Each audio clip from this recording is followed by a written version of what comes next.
Salut! J'avais envie de parler un peu de l'objectif à long terme, de l'idéal de vie, d'une cible que l'on vise à long terme, notre idéal à long terme de mode de vie en fait. C'est une réflexion sur laquelle je discute beaucoup avec un collègue et on est à peu près d'accord sur le fait que sur le long terme, il faut un idéal, il faut un objectif, il faut quelque chose vers lequel on tend. Alors le fait d'avoir conscience de cet objectif, le fait d'avoir noté cet idéal et de l'avoir un peu creusé, ça permet actuellement de pouvoir filtrer nos choix et de pouvoir sous-peser les choix qu'on a à faire par le biais, par le filtre de cet objectif de vie. Un, un choix qui actuellement peut paraître insignifiant si on se dit est-ce que ce choix il va dans le sens de mon objectif à long terme? Est-ce qu'il va m'aider à atteindre mon objectif à long terme? Si la réponse est oui, le choix est potentiellement bon. Si la réponse est non, il faut essayer de réfléchir si c'est juste un petit détour qui va nous aider à long terme à aller plus vite vers notre objectif, ou est-ce que c'est quelque chose qui va nous mener complètement à l'opposé, et du coup, il faut d'évaluer un peu ce choix en se disant c'est pas forcément le choix qui est bon pour ma vie à long terme. En fait, c'est vraiment penser sa vie sur le long terme et savoir vers où on va, et pas avancer comme beaucoup de gens le font actuellement à tâtons et en se disant je suis les opportunités et les opportunités me mèneront à quelque chose.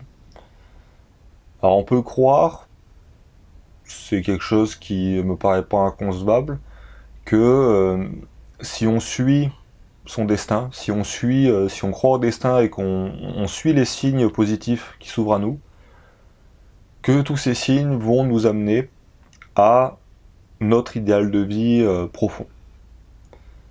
C'est c'est quelque chose que j'ai lu dans un bouquin de Paulo Coelho qui s'appelle L'Alchimiste, très très bon bouquin, où justement le héros parle du fait de suivre les signes qu'il voit pour à long terme arriver à sa destinée, arriver à son trésor.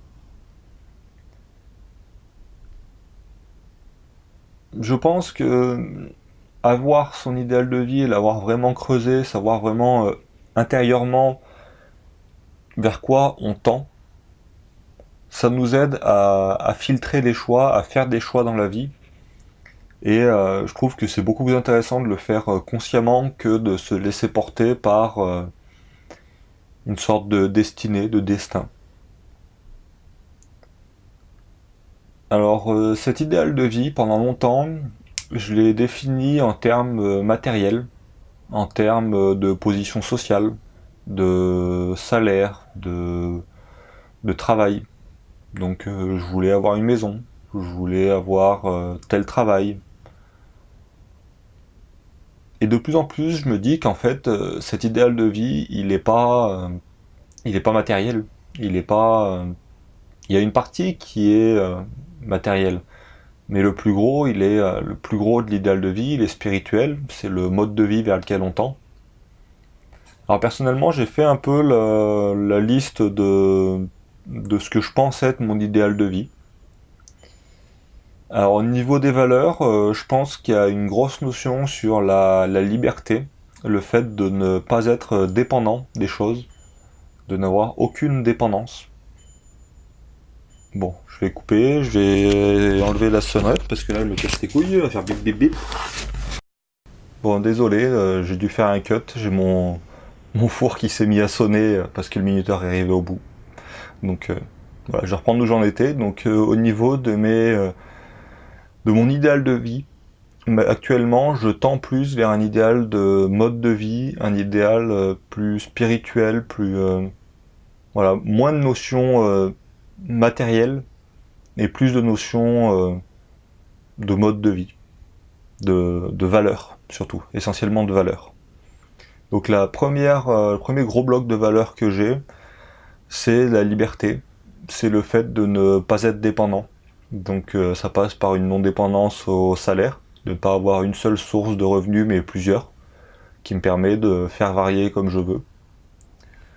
De ne pas être dépendant de ressources extérieures, donc pouvoir faire mon jardin pour avoir au maximum d'indépendance au niveau alimentaire.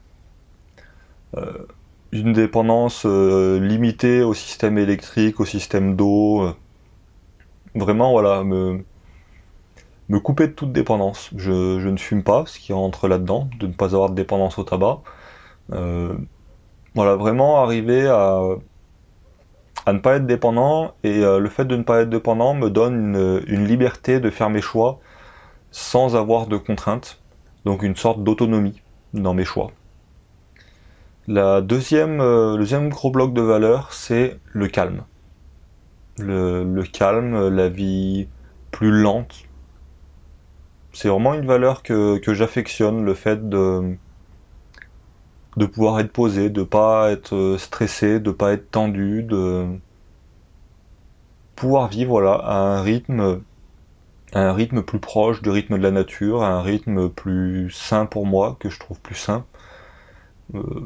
De pas courir en permanence, voilà. Un rythme vraiment, c'est vraiment une valeur qui est importante pour moi, c'est le calme. Alors le troisième gros axe de valeur que j'ai, c'est le contact avec la nature. J'ai besoin d'un contact avec la nature, avec les arbres, avec un jardin, avec la terre que je travaille. J'ai besoin d'un accès à la nature. Je ne peux pas vivre en ville. La ville pour moi est complètement déconnectée de la nature, et c'est une des raisons pour lesquelles je ne peux pas vivre en ville, c'est que il me faut la nature. Et pas que de la nature, avoir un petit bout de parc à côté de chez moi, quoi. C'est vraiment pour avoir mon espace de nature dans lequel je peux créer, dans lequel je peux me développer.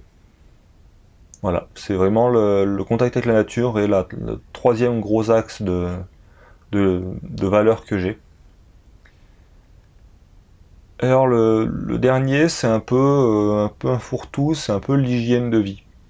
C'est-à-dire consommer consommer des contenus qui sont sains, donc de la lecture, au niveau bouffe, d'avoir de la bouffe qui soit bonne, autant au niveau goût qu'au niveau nutritif, au niveau voilà, que ce soit sain, quoi, que ce soit pas plein de pesticides.